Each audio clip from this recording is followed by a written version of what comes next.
বাড়ির গাছের সবজি আর নদীর মাছ ব্যাপারটা কিন্তু দারুণ, তাই না? যেদিন হচ্ছে বাবার বাড়ি থেকে আর কি শ্বশুর বাড়িতে চলে আসবো, ওই দিন হচ্ছে আমার আব্বা নদীর মাছ আনছে। আর মাছগুলি কিন্তু অনেক অনেক বেশি ভালো ছিল, পাঁচমিশালি মাছ ছিল। আর সেই সাথে কিন্তু হচ্ছে চিংড়ি মাছও নিয়ে আসছে। আর চিংড়ি মাছ মানেই কিন্তু লতি বা ধুন্দুল দিয়ে রান্না করলে কিন্তু অনেক বেশি ভালো লাগে খাইতে। এখন যেহেতু আর কি ভরপুর হচ্ছে ধুন্দুলের আর কি সিজন, তো গাছে হচ্ছে আর কি অনেকগুলি ধুন্দুল ধরছে। তো মাছগুলি দেখার পরে আমার মা আমার আব্বাকে বলতেছে, যাও আগে হচ্ছে জাংলা থেকে আর কি ধুন্দুল আর কি কেটে নিয়ে আসো। তো যেই কথা সেই কাজ, আমার আব্বা হচ্ছে তাদের নাতি আর কি নাতনিদের নিয়ে তো আর কি খেতে চলে গেছে ধুন্দুল আর কি কাটার জন্য। আর এই তো আমার ভাস্তি হচ্ছে আর কি ধুন্দুল কাটতেছে, আমার মেয়ে তো কাটতেও পারে না। তো আমার ভাস্তি হচ্ছে আর কি কেটে কেটে দিতেছিল, আমার মেয়েটা হচ্ছে ভিডিও করতেছিল। ও যখন আর কি ধুন্দুল কাটার কথা শুনছে তখনই বলতেছে, আম্মু তোমার ফোনটা আগে দাও, আমি হচ্ছে আর কি ভিডিও করে নিয়ে আসি। তো যাই হোক, তো অনেকগুলি আর কি ভিডিও করে নিয়ে আসছে, যতটুকু রাখার হচ্ছে ততটুকু রাখছি। আর এই তো সুন্দর করে হচ্ছে আর কি ধুন্দুলগুলি কেটে নিতেছে। আর ধুন্দুল তো মাসাল্লাহ দিলে ভালোই ধরছে। তো অনেকগুলি আর কি ধুন্দুল আর কি কেটে নিয়ে আসছে, যেহেতু মানুষ বাড়িতে অনেক। আর হচ্ছে আমার আব্বা আর আমার হাজব্যান্ড তো দুজনেই হচ্ছে আর কি নদীর মাছ তাদের অনেক অনেক বেশি পছন্দ। আর ইদানিং হচ্ছে আমার আব্বা তো নদীর মাছ আর ইলিশ মাছ ছাড়া হচ্ছে বাদ বাকি কোনো মাছ আর কি খাইতেই কেন যেন পারে না। আর যাই হোক, তো যতটুকু আর কি নদীর মাছ তার চোখে পড়লে হচ্ছে আর কি এনে খাওয়ার চেষ্টা করে। আর যাই হোক, আর এই ধরনের মাছ কিন্তু খাওয়া অনেকটা আর কি ভালো।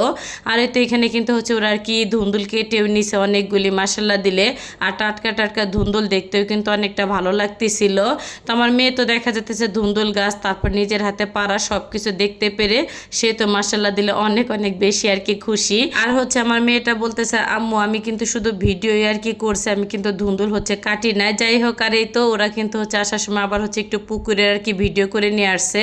তো আমার বাবার বাড়ি হচ্ছে আর কি ফরিদপুরের ভিতরে পড়ছে, আর এই যে মাঝে হচ্ছে পুকুর, তার আবার হচ্ছে পুকুরের ওই পার হচ্ছে রাজবাড়ির ভিতরে আর কি পড়ছে। আর যাই হোক, তো এই তো ধুন্দুলগুলি আর কি আনার পরে হচ্ছে আর কি আমি কেটে দিলাম সুন্দর করে। তো আমার যেহেতু আর কি ভাবি বাড়িতে ছিল না, ভাবি হচ্ছে বাবার বাড়িতে আর কি গেছে, আমরা যেহেতু আর কি ঈদের অনেক দিন পরে আর কি হচ্ছে বাড়িতে আসছি। আর যাই হোক, এই তো ধুন্দুলগুলি কাটার পরে কিন্তু আমার মা হচ্ছে আর কি পাঁচমিশালি মাছগুলি আগে হচ্ছে রান্না করে নিছে। আর এখানে হচ্ছে ঘাইরে মাছ, খল্লা মাছ, তারপর হচ্ছে বাই মাছ আর কি ছিল। আর এই মাছের তরকারিটা না খেতে অনেক বেশি মজা লাগছে। আর ঢাকা শহরে কেন যেন বাই মাছ আমি খাইতেই পারি না, আমার কাছে হচ্ছে অতিরিক্ত আর কি কাদার আর কি গন্ধ কয়, কেন যেন একদমই আর কি বিশ্রী লাগে খাইতে। যাই হোক, আর দেখি কিন্তু হচ্ছে ধুন্দুলগুলি দিয়ে আর কি চিংড়ি মাছটাও রান্না করে ফেলছে। আর যতটুকু চিংড়ি মাছ আনছিল পুরাটুকু দিয়ে হচ্ছে আর কি ধুন্দুল রান্না করছে। আর এই তো খাওয়া দাওয়া করার পরে কিন্তু আমরা হচ্ছে আর কি রেডি হয়ে গেলাম আর কি শ্বশুরবাড়িতে যাওয়ার জন্য। তো আমার কাকি হচ্ছে বারবার বলতেছিল চাউল ভিজাইছি, তো মাংসটুকু রান্না করে খাওয়া দাওয়া করে হচ্ছে কালকে আর কি যাস তোরা।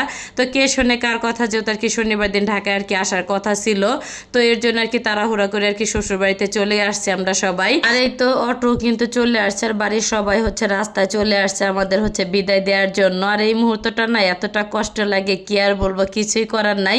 এইটাই হয়তো বা প্রতিটা মেয়ের আর কি জীবনের নিয়তি। তো সব মিলে কেমন লাগলো আজকের ভিডিওটা অবশ্যই সবাই কমেন্ট করে জানাবেন। সবাই ভালো থাকবেন, আসসালামু আলাইকুম।